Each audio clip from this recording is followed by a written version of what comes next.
We are in the people business. We just happen to sell cars. Gosh, we said that for a long time around here, but what does that really mean?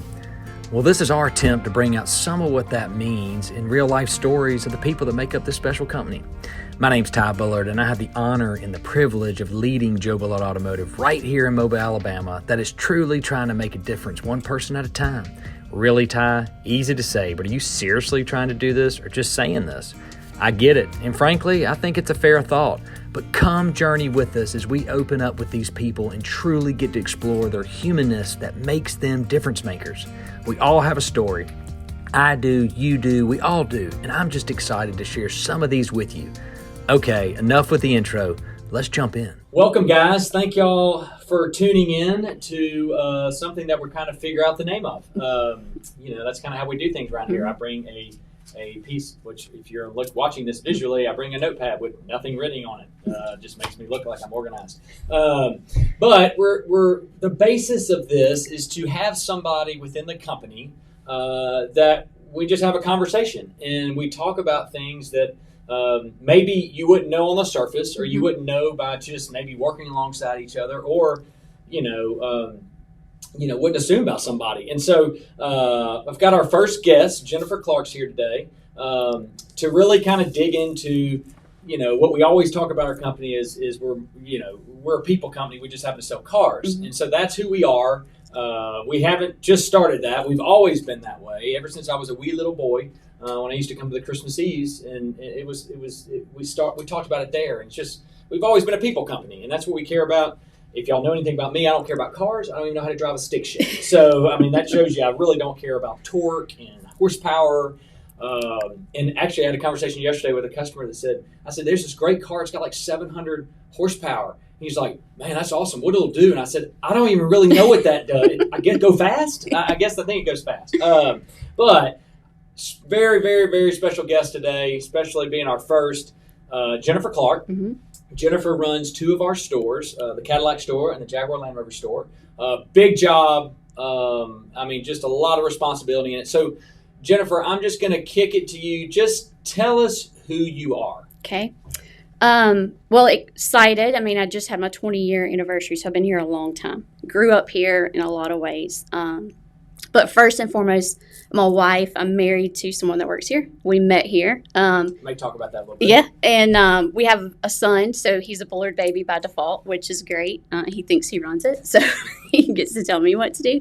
But those are most important, but very close behind that is what I do here. Ty laughs, and they all laugh because I say the only thing I care about is humans, and our humans are most important. So do run the two stores. Have had a long road to get there, but really love it. Yeah.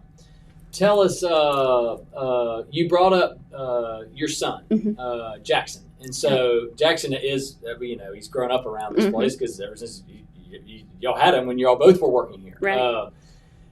Tell me, Jennifer, you're in a big role. So you're a general manager. And just to give some concept to our audience a little bit, a general manager is probably the top role outside of a dealer principal or an owner per se. A general manager's responsibility is to run the store from front to back. And not only that, you actually have two stores you run from front to back, which each store composes of 4 or 5 departments. And so it's a huge responsibility. It's a big role. And it's actually a role that a lot of people aspire to. So they may start off here, and I hear this a lot. Well, I just want to be a general manager one day. I want to be a general manager one day. So I hear that a lot. So it is a role that people kind of look at as the pinnacle in the automobile dealership business. And so, new car business. So my question's this.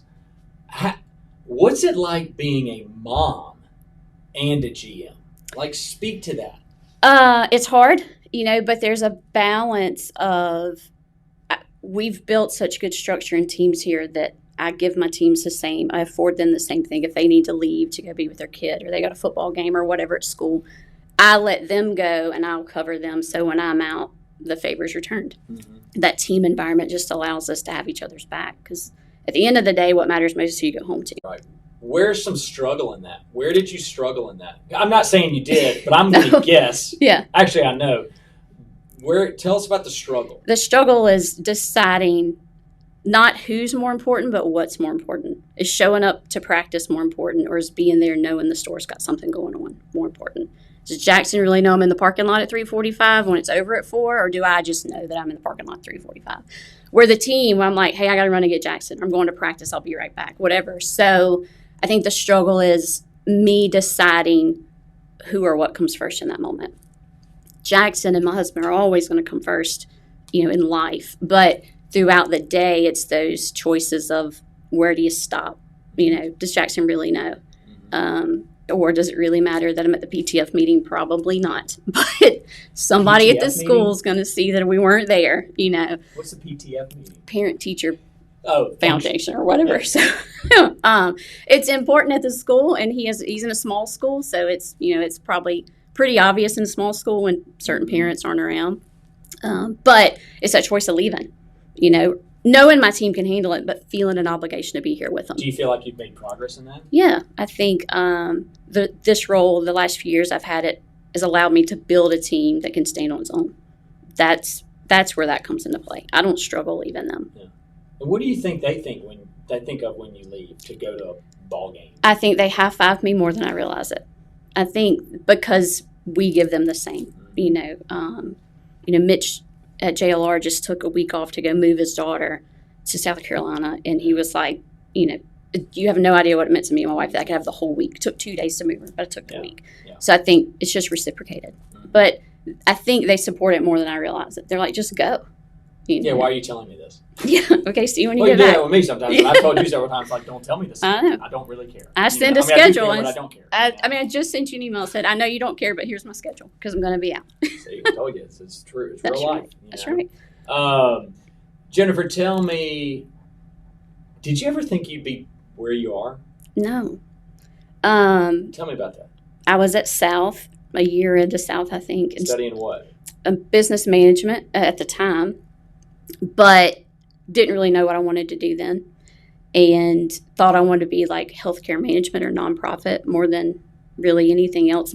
Business, but with a different layer. Was there some history there that made you think you wanted to do that? Like, did you see somebody do that? My parents really always served other people in some capacity. So it was just this, like, a lot of family members were in healthcare, so they were just always taking care of someone. My mom was in healthcare. My dad's role, he was kind of a team leader where he was before he retired. It was just always that giving to somebody else. Mm-hmm. So I was like, okay, I can do that and feel good about it. So came to work here as a cashier, like, let me just get through school, and still am here 20 years later. 20 years later. Yeah. But I fell in love with the organization. I don't care about cars. I don't care about... She can drive a stick shift, probably. I can drive stick shift. Because you're a little older than me, and so, we lived in the country, Yeah, you lived in the country. Yes. If you live in the country, you have to... My wife lived in the country. She knows how to drive 3 on the trip. That's right. And I think that's hilarious. But. Had a few, clutches go out, and my friends pushed me to start the car. So, yeah, we learned. But, selling cars and servicing cars is great because it's what we do. It's what we're here for, but it's the service we provide. And my ability to level my team is what drives me. Who was the first person that really impacted you here? The first person that was nice to me was Jeff Stevens in the parts department at Jaguar Land Rover. Because initially it was a hard start. It was just a different environment. It was a bunch of females that don't always get along. That's a hard role to walk into. And Jeff was just really kind. And he was kind of a window of like, people are kind here. It's not terrible, and you don't have to quit, But beyond that, I remember Miss Wanda, like from the get-go, was just always nice. And I thought, okay, she's been here forever, so it's not bad.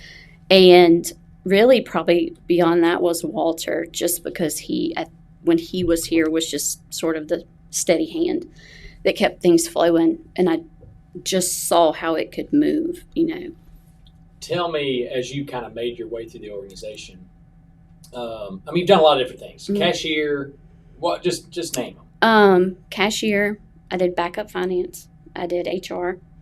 I was your assistant for a while. Mm-hmm. I was a controller. Walter's assistant. I had the Acura store for a while. I've had the body shop. I've just kind of sat all the seats. You've done a lot. So as you've come through there, or kind of gone through those roles, How have you grown personally? I still question myself a lot, but I think I'm better. I think, 10, 15 years ago, I was just showing up every day because it was the right thing to do. Still loved it, but was just like, this is my job and I'm going to win. But I think confidence has grown in the ability to build a team. I think that's where I've learned that I can be successful whether I know it all or not. Doesn't matter. I have a team of people that we work together to figure it out. So your confidence has grown. For sure. Mm-hmm. So you mentioned early when you telling us who Jennifer Clark is. Mm-hmm. You were Jennifer Wells. I was. And actually, I think in my phone, you're still somehow Jennifer Wells and a contact. Mm-hmm. I don't know exactly how. All of my logins. I have Jennifer Clark, but every now and then Jennifer Wells pops up, which I think is hilarious. Somebody was next to me the other day, and somehow it popped up and was like, yeah, Jennifer Wells, maybe Drew or something. Anyways, but you did become Jennifer Clark. I did. I mean, tell us about that. That's unique. Mm-hmm. I say it's unique. I think it's unique because everybody always tells me, like, you have people married in your company and they work together. You can't do that. I'm like, I don't know. What do you mean? But I mean, it is a little bit of a unique situation. So tell us about it. Well, Lance was a technician at Cadillac, still is, in a little bit different role. But we met. We've been married 10 years, and we've known each other for a really long time. But probably met each other at Mitsubishi. Yeah. But like in passing. So it was an in passing moment. Okay. So, but it wasn't until years later that it was like, his life changed, and and we met and kind of really got to know each other. And then I remember coming to you like, we might have a problem. Lance and I are dating, and it progressed into he's an awesome guy and an awesome employee. And then I called and was like, Ty, we're engaged. Before I come back from out of town, is this a problem? Second person I called. Very transparent about it. Who's going to have to quit, Miriam? Which I was like, I don't know how to handle the situation. Yes, yes, it's fine. It's fine. Everything's fine. That's but we've just been very open with you and our other leaders of if anything comes to play that involves he and I together, it's not handled together. Well, I want to finish that. We're going to take a small break, but I want to finish that when we come back. Okay. So.